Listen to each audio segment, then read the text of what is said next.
mate. What are you talking about? You have any idea what I've been through? I never asked for any of your bloody heroics. Chloe, come on, we don't have time for this. You're right. So get off the train while you still can. And leave you with them. You made your choice. What did you expect me to do? I expected you to have my I back. had your back! How could you possibly with the other two on yours? Good luck with Flynn. We deserve each other. You know, I can't believe... No. You just don't know when to quit, do you? What? No witty remark? Nothing clever to say? I don't. No! Oh, no, you don't! Stop. Just let him go. Put him out of his misery!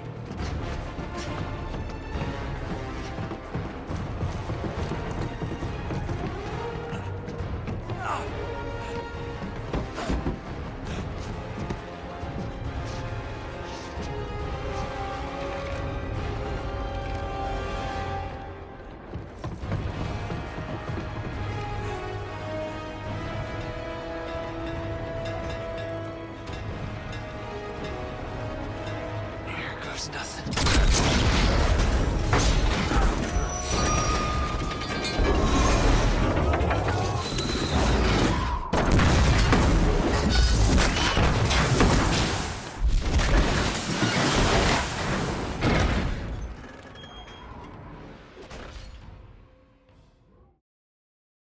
What's going on, everyone?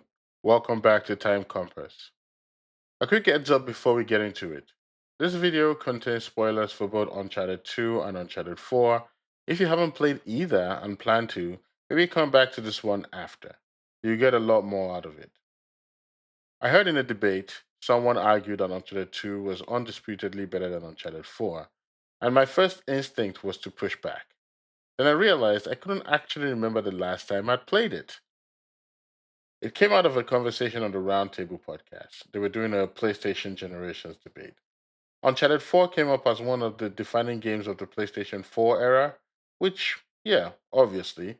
But then KingThrash pushed back and basically said, no, Uncharted 2 is the better game. It laid the foundation, the train sequence alone puts it in a different tier, and he wasn't wrong to say any of that. But I've had a firm ranking for years. Uncharted 4, then 2, then Lost Legacy, then 3, then 1, then Golden Abyss. And I'd always felt comfortable there. So I did what anyone would do when their opinion gets challenged. I went back and replayed it over Easter to find out if I was wrong. And here's the thing. I hadn't expected it to hold up the way it did, specifically the pacing.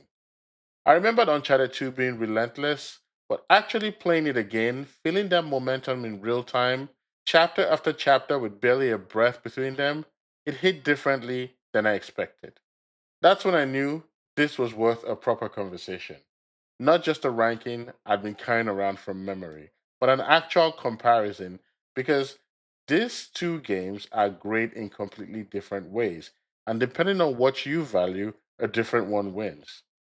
Before I get into it, I love Uncharted 4. I've replayed it more times than I can count. So, yes, there's a bias here, and I want to emphasize that these are entirely my own opinions. But I think that bias is actually worth naming because it's what makes this comparison interesting. I went in expecting to confirm Uncharted 4. I came out less certain than I'd ever been. So here's what I want to do. I'm going to compare both games across 5 categories: fun, emotion, time, set pieces, and philosophy. I'm going to reveal a winner in each and put it all together into a final weighted verdict. Because the most honest thing I can say about this debate is a different game wins depending on how you measure it. And figuring out how you measure it is kind of the whole point. Hey, check it out. Marco. Really? Come on. No. Marco. The first question is the most immediate one. Which game is more fun minute to minute? And here, I have to give it to Uncharted 2. Now, I want to be careful about what I mean by that, because on a more purely mechanical level, Uncharted 4 is the better game. The aiming is tighter, the movement is smoother, the combat gives you more options. You can drop on enemies from above, and even use the grapple hook to completely change how you move through a space. None of that exists in Uncharted 2. And the stealth, especially. Uncharted 2 stealth can be genuinely frustrating. Enemy awareness feels inconsistent, and sometimes it's just not clear what the game wants from you.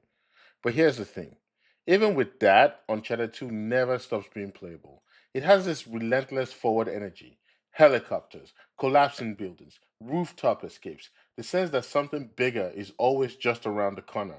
It has the one more chapter effect in a very pure way, and that kind of engagement is its own thing. It's not the same as having refined mechanics, it's about whether the game keeps you leaning forward, and Uncharted 2 does that almost without a break. If that exact game came out today with those same fundamentals, I still think it would be considered great. The mechanics only feel relatively dated when you put it directly next to Uncharted 4. So, best mechanics, Uncharted 4. But which game has me more consistently engaged moment to moment, wanting to push forward, feeling the pull of the next sequence? My fun score goes to Uncharted 2.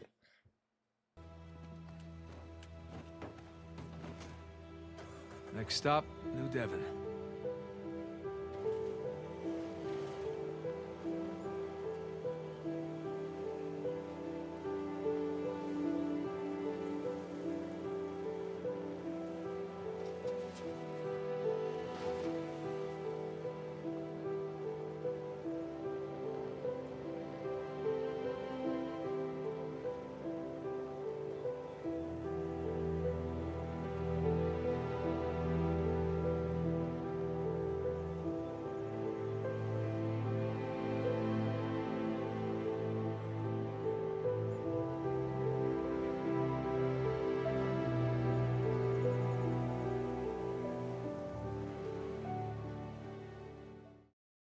Now, we move into story and character. And this is where the gap between these two games starts to open up. Uncharted 2 has a fun story. It moves. It gives you betrayal, big stakes, some great chemistry, especially with Chloe, who absolutely commands the screen whenever she's there. And the world building around Shambhala is genuinely compelling. The mythology has real weight. The sense of a hidden world with its own rules draws you in. The ending fumbles it. Honestly, the Shambhala Guardian's drag and Lazarevich as a final boss is less satisfying than the game deserves, but the journey there is well constructed. What Uncharted 2 doesn't do, and this is the distinction that matters, is get to the core of Nathan Drake as a person. He's charming, reactive, and entertaining. But across the whole game, he doesn't really change. By the end, he's essentially the same person as he was at the start. And for an action game, that's fine. Most action games don't ask more than that. Uncharted 4 does ask more than that. For the first time in the series, I felt the game was actually interested in who Nate is, not just what he does. It takes all the thrill seeking, the lying, the emotional avoidance that's been there since the first game, and it finally names it. It says, this isn't just harmless adventure. This is a person struggling with himself. There's a scene with Elena. She tells Nate that if he died out there, she never would have even known. And you can see him try to deflect, try to talk his way out of it, reach for the wit that's always saved him, and it's just not there. He has nothing. Okay. Come on, wait. Elena, wait! I don't get you. Look, I wanted to tell you. You know what? Enough. No, I wanted to, but how could I? I don't know. Just say it. I had to protect you. That is bullshit, Nate. You just didn't have the nerve to face me again. I knew you would react like this. How would you react? You lied to me for weeks. If you were killed, I wouldn't have even known about it. And now you have a brother who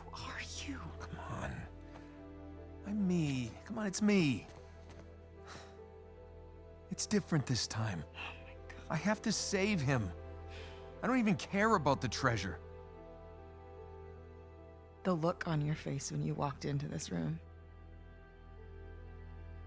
If you're done lying to me, then you should stop lying to yourself.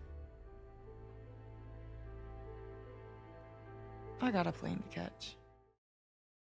That moment lands because the whole game has been built into it. Because everything Nate does in Uncharted 4 is filtered through the question of whether he's actually capable of being honest with Elena, with Sam, with himself. And then there's Sam. On the surface, he's just a new character, Nate's brother, a reason to go on one last adventure. But the more I thought about him, the more I realized he's functioning as a mirror. Sam is essentially playing the Nate archetype. He tells lies to keep the adventure alive, uses the thrill of the chase to avoid facing whatever is underneath, the trauma, the restlessness, the inability to just stop. He's addicted to it in the same way Nate has always been addicted to it. This didn't attract any attention. Whoa, whoa, whoa, whoa, whoa. Sorry. What are we doing? What do you think we're doing? We're getting the hell off of this rock. Right, we could do that. Or we could head in that direction, which is a shortcut. Shortcut to what? To Avery's treasure. Oh, wow. I mean, Rafe's got to go all the way around, but we can Hey, just... screw go- Rafe. Hey, Victor, with all due respect, maybe just You leave just this... don't know when to quit. And I think that moment of recognition is what finally tips Nate towards something like self-awareness. He can't dismiss it as someone else's feeling, he knows that feeling. And that's what makes the ending work as well as it does. The resolution with Elena, the final sense of peace, it's earned in a way the series hasn't earned before. Because Nate has actually reckoned with something. The emotional score goes to Uncharted 4. Hurry!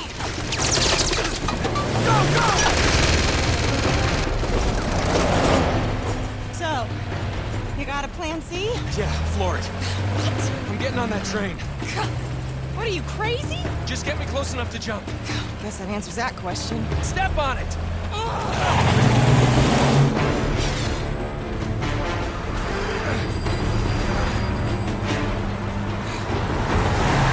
So, how do you plan on getting her off that speeding train? Haven't thought that far ahead. Of course not. Okay, here we go. No, hold on. Almost there. Just... Now! Jump!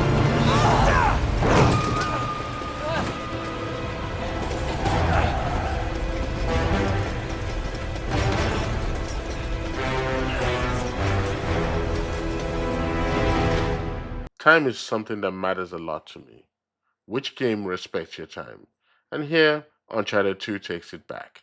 It's simply tighter, more efficient. It doesn't linger, it doesn't try to be reflective, it's built for propulsion, and it commits to that completely. As a result, it's also much easier to replay. You can jump back in knowing the game is always going to be moving. Uncharted 4 is a different experience. Some of its slower passages are genuinely beautiful. Madagascar is incredible, Libertalia has a skill that earns the time it takes, but there are stretches where the game is asking you to drive or explore without real friction. And if you've already played through the story, those moments can feel like they're reiterating the same emotional beats you've already absorbed. It pads a little, not fatally, but noticeably. To be fair, some of that slowness is doing some real work. The quieter conversations with Elena add something, the breathing room adds texture, but Uncharted 2 earns its runtime more cleanly. It knows what it is, and it doesn't overstay. The time score goes to Uncharted 2. Excuse me. This is something out of Avery's era. Where did you get this? Friend, that is a very unique item. I'll give you a discount. $500. Are you kidding? I don't even know if it's real. Coming through. Give you $50 for it. $400, and it's real. Had other buyers interested in that piece. Come on, man. 200. Okay? That's all I have on me. I cannot possibly part with it for less than 300. That is my final offer. All right, I'll take it. 300. Nate, really? Done. You see that? That's how you have it. If you say so. Before I get to the final category, I have to stop and talk about spectacle. Because this is the thing that keeps Uncharted 2 alive in this debate more than anything else. And I'll just say it. Uncharted 2 probably wins spectacle outright. The train sequence is still the best set piece across both games. That's not a close call for me. Fighting your way through an entire moving train as it winds through the mountain passes, it's one of the most defining moments, not just of Uncharted, but of action adventure games as a whole. The collapsing building, the helicopter chase, the game just keeps trying to top itself, and it mostly succeeds. Uncharted 4 has incredible moments too. The Madagascar chase, the prison break, Libertalia, and in some ways, those sequences feel more immersive because the controls are better and gives you more agency. There are moments in Uncharted 4 that older games would have cut away to a cinematic, but instead, you're just playing through them. That's its own kind of spectacular. If you measure by pure wow factor and moment to moment adrenaline, Uncharted 2 hits harder more often. What Uncharted 4 has instead is something more cinematic. It feels like a fully realized film in a way. Uncharted 2 doesn't quite reach that. So again, it depends on what you're after. Do you want spectacle as adrenaline? Then Uncharted 2 is your answer. Do you want spectacle as immersion? Then Uncharted 4 is your answer. For me, as someone who has to choose, for set pieces, Uncharted 2 wins.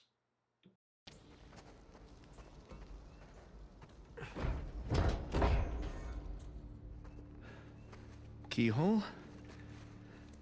Key. Wait, it could be a trap. We really don't have much of a choice. Oh boy. But I have a good feeling about this one. Huh? Do it.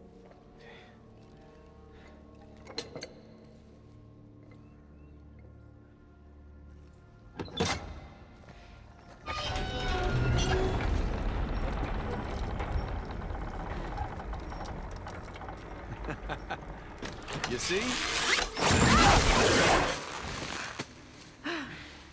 Well, at least we didn't get blown to bits. Shit. And now the category that matters to me most. What is the game actually about? What stays with you after it ends? This is where Uncharted 4 wins, and it isn't particularly close. Uncharted 2, beneath all the spectacle, leans into a more classic action adventure story. It's about the thrill of the journey, the danger, the treasure, the race against powerful enemies, and it does that extremely well. It's a blockbuster in the purest sense. Big stakes, constant momentum, and unforgettable moments. But it doesn't really ask you to reflect much beyond the experience itself. And that's completely fine. That's part of why it works. Uncharted 4 goes in a different direction. It's much more of a character study. It's about a man who's been chasing adventure for so long that he starts to lose sight of why he's doing it in the first place. It explores what happens when that identity starts to conflict with the life he says he wants. It touches on things like relentlessness, honesty, and the cost of always needing to chase something more. And those ideas land differently depending on where you are in your life. Because at some point, most people start asking those kinds of questions. What am I actually chasing? Am I being honest with myself? Am I building something meaningful or just going from one thing to the next? And what Uncharted 4 does really well is ground all that in its characters, especially Nate and Elena. Their relationship becomes the lens through which all of these themes play out. It's not just about the adventure anymore, It's about whether that adventure is worth what it costs. And by the time you reach the epilogue, seeing where they end up, the sense of stability, the idea that a different kind of life is possible, it gives the entire journey a kind of meaning the series hasn't really reached before. This is what I mean when I say Uncharted 4 feels timeless, not just because of how it plays, but because of what it leaves you thinking about. When I think about the game that I would want to experience again for the first time, it's still Uncharted 4. Not because it's more exciting moment to moment, but because of what it means when it's all over. The philosophy score goes to Uncharted 4. I think that's the last of them. Hey. Hey, Elena, how you doing, huh? Not good. You just hang in there, okay? I'm counting on you. Head for the gate. Go as fast as you can. What do you mean? No. No way. Look, Chloe, I have to end this. No, you don't. Don't you dare take on this stupid crusade. Just get her out of here. Not without you. Look, if that stuff could really transform Lazarevich and his army... Please don't do this. If it could actually make him invincible, and I didn't try to stop it... But this is suicide. And you know it. Just go. Get as far away from this place as you can.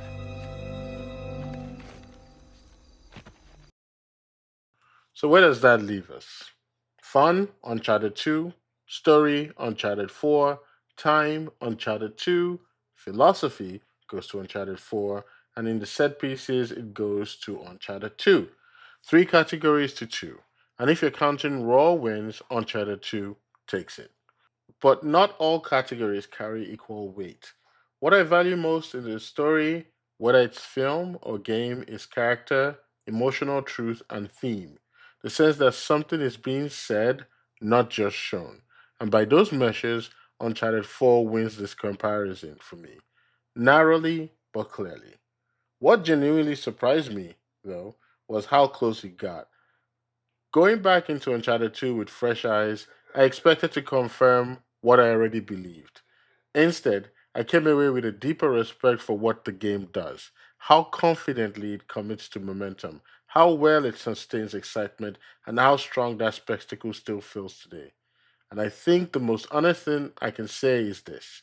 If you value gameplay momentum, spectacle, and the thrill of constant forward motion, I completely understand putting Uncharted 2 on top.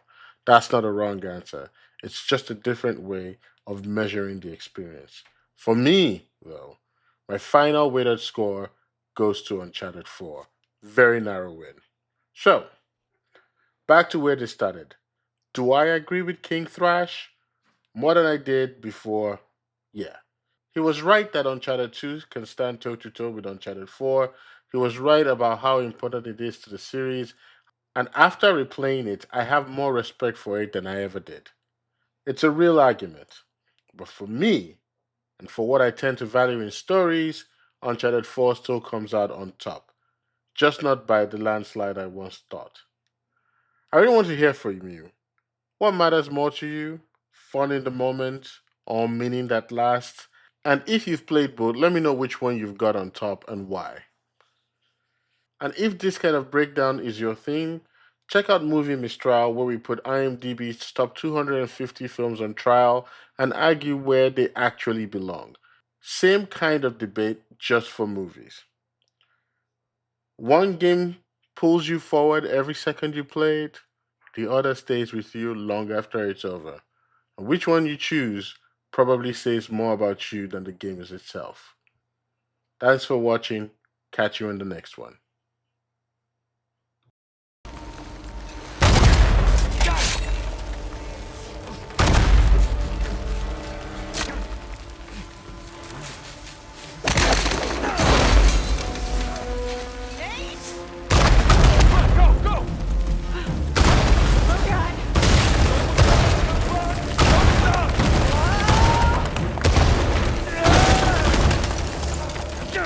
Keep running!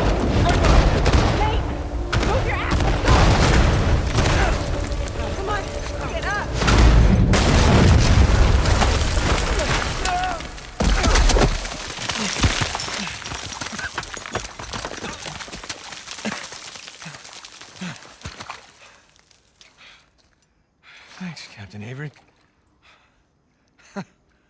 just like old times, huh? Lena? Lena? Hey! Hey! Lena, come on! Lena! My hero. Oh, no, you didn't do that. No! That's not funny! Oh, you have done much worse. God, you gave me a goddamn heart attack. Oh, let me listen. Sounds good to me. You realize we're now even for everything I've ever pulled, right? Yeah, like ever. No, not by a long shot. Gosh, you've got mud everywhere. Anyone ever tell you you have a funny idea of romantic? Yeah, I may have heard that somewhere before.